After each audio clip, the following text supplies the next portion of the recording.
Hello साथियों, good class में आपका स्वागत है। आज हम अभ्यास 13 ई को पढ़ेंगे। चलिए शुरू करते हैं।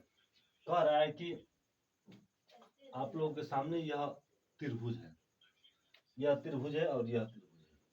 इस सभी त्रिभुजों में हमें सर्वांगसम ज्ञात करना है कि क्या यह त्रिभुज ए बी सी और ए बी डी आपस में सर्वांगसम है, उसी प्रकार यह और उसी प्रकार यह आपस में सर्वांगसम है कि नहीं है।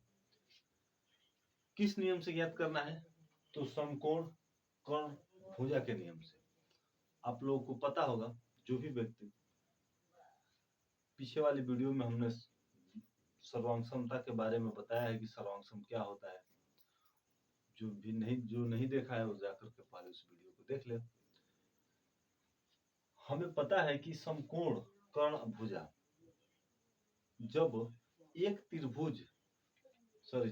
एक समकोण त्रिभुज का विकर्ण कर्ण और एक भुजा दूसरे समकोण त्रिभुज के कर्ण और एक भुजा के बराबर होता है, उसे हम तो वह दोनों त्रिभुज आपस में सर्वांगसम होता है। समझ में आया? तो हम इसको देखेंगे। यह ए बी एक भुजा है, यह ए बी डी और ए बी सी दोनों में उभयनिष्ठ है। यह कोण समकोण है और यह कोण समकोण है।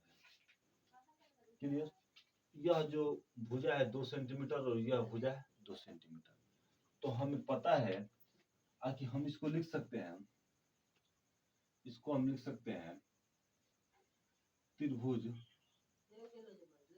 ए बी सी सर्वांगसम है। त्रिभुज देखिए ए बी सी सर्वांगसम है। त्रिभुज बी ए डी के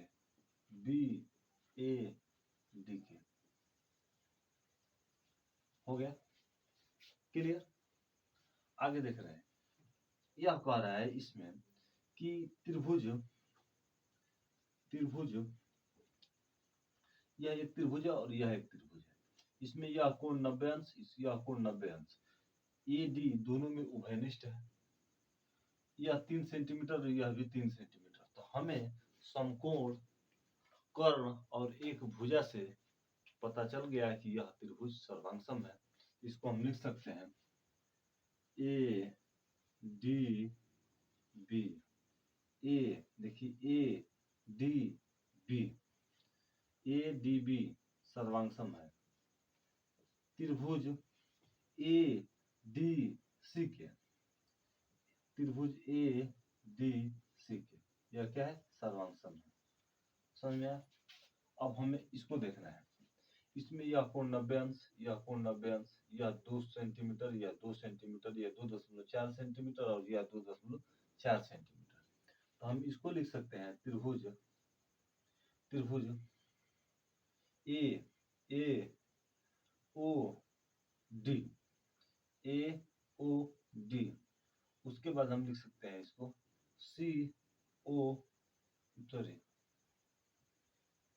ए बी सी डी, यह बी है। क्लियर? ए ओ डी सर्वांगसम त्रिभुज बी ओ सी। क्लियर होगी? तो चलिए अब क्वेश्चन नंबर 2 को देख लेते हैं। कह रहा है कि यह एक त्रिभुज है। त्रिभुज में कह रहा है कि बीडी और सीई त्रिभुज ए बी सी की भुजाएं हैं। बी डी और सीई एक त्रिभुज की, इस त्रिभुज की यह एक भुजा है और इस त्रिभुज की यह एक भुजा है। भुजाएं क्रम से ए सी और ए बी पर क्रमशः लंब है। ए सी और ए बी पर क्रमशः क्या है? लंब है। यानी यहाँ 90 डिग्री, यहाँ भी 90 डिग्री खींचे गए हैं और बी डी बराबर सी BD बराबर CE। तो हमें ज्ञात करना है कि क्या त्रिभुज DBC सर्वांग त्रिभुज ECB है या नहीं है। हम देख रहे हैं कि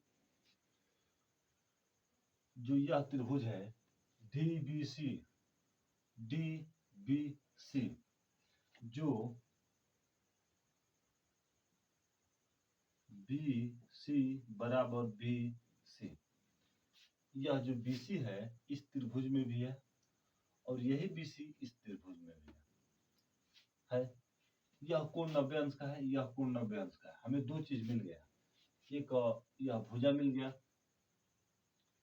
सॉरी यह भुजा नहीं, यह विकर्ण मिल गया क्योंकि 90 डिग्री के सामने का है, यह 90 डिग्री के सामने का है, यह विकर्ण मिल गया, यह कोण मिल गया। और हमें एक चीज और देखना है, क्या देखना है कि इसमें से कोई एक भुजा हमें बराबर करना है। कोण E बराबर कोण D। अब हमें क्या ज्ञात करना है, BD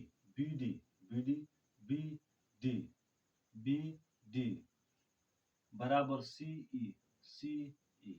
क्लियर। तो हमें यह मिल गया, एक यह मिल गया, एक यह मिल गया। तो हमें पता है कि क्या त्रिभुज DBC सर्वांगसम त्रिभुज ECB सर्वांगसम है। तो हाँ सर्वांगसम है, हो गया। अब देख रहे हैं कि इसमें क्वेश्चन नंबर 2 दिया है, भुजा EB और भुजा CD में क्या संबंध है। E कहाँ है, EB और CD यानी यह और यह, क्या इसमें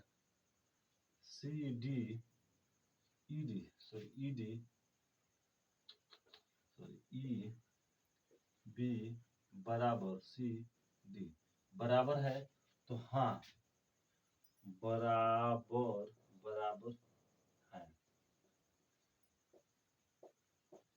किस नियम से, तो जब एक त्रिभुज दूसरे त्रिभुज का सर्वांगसम हो जाता है तो उस त्रिभुज की सभी भुजाएं तथा सभी कोण दूसरे त्रिभुज के सभी भुजाएं तथा सभी कोणों के बराबर हो जाता है।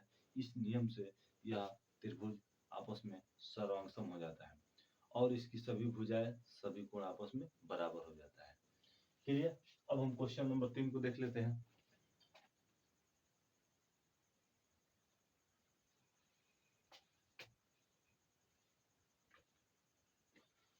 तो चलिए, आप लोगों के सामने यह दिया गया है कि उस प्रतिबिंब को अभ्यास पुस्तिका में लिखिए जब दो कोण सर्वांगसम। हमें उस प्रतिबिंब को प्रतिबंध को लिखना है, मतलब कि क्या होना चाहिए कि जब दो कोण आपस में सर्वांगसम। हमें पता है कि एक समकोण त्रिभुज की कर्ण तथा एक भुजा, एक समकोण त्रिभुज का एक कर्ण तथा एक भुजा दूसरे समकोण त्रिभुज के कर्ण तथा एक भुजा के बराबर हो तो वह त्रिभुज सर्वांगसम होते हैं। सर्वांगसम होते हैं। देखिए, यह एक त्रिभुज है, यह 90 डिग्री का हो गया, यह कर्ण हो गया, यह एक त्रिभुज है, यह 90 डिग्री हो गया, यह कर्ण इसके बराबर। और यह भुजा इसके बराबर A B C P Q R. A त्रिभुज ए बी सी सर्वांग त्रिभुज पी क्यू आर के। समझ गए? हमें समकोण त्रिभुज को सर्वांग करने के लिए उसमें एक कर्ण, एक भुजा तथा समकोण त्रिभुज होना चाहिए, तभी वह एक दूसरे के क्या होंगे, सर्वांग होंगे। आगे देखिए क्वेश्चन नंबर 4, त्रिभुज ए बी सी की रचना कीजिए जब AC बराबर 13 सेंटीमीटर, BC बराबर 5 सेंटीमीटर तथा कोण B समकोण है। सबसे पहले हम BC एक 5 सेमी लंबा रेखा खंड खींचा। हो गया। सबसे पहले हमने क्या किया, BC यह हो गया BC 5 सेंटीमीटर क्या है, लंबा एक रेखा खींचा। उसके बाद से कह रहा है कि कोण B समकोण है। दूसरा B को समकोण मान कर 90 डिग्री का कोण बनाया नहीं, खींचा। क्लियर? हमने यहाँ पर क्या कर लिया, एक 90 डिग्री का खींच लिया। थोड़ा तिरछा हो गया है ना, समझ में आया? अब क्या कह रहा है कि AC बराबर 13 सेंटीमीटर। अब हम इसको A मान लिया, A को C से मिलाया। तीसरा अब A को C से मिलाया जो 13 सेमी लंबा हो। क्लियर? अब हम क्या करेंगे कि अब यह हो गया चौथा। अब हमारे पास हमें क्या बन गया, अब समकोण त्रिभुज ABC या 13 सेंटीमीटर हो गया या 90 डिग्री का हो गया ABC। अब समकोण त्रिभुज ABC बन गया। क्लियर?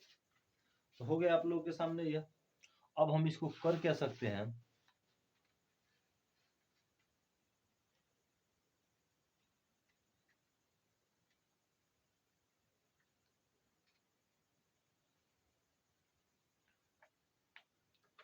ठीक है, बन गया।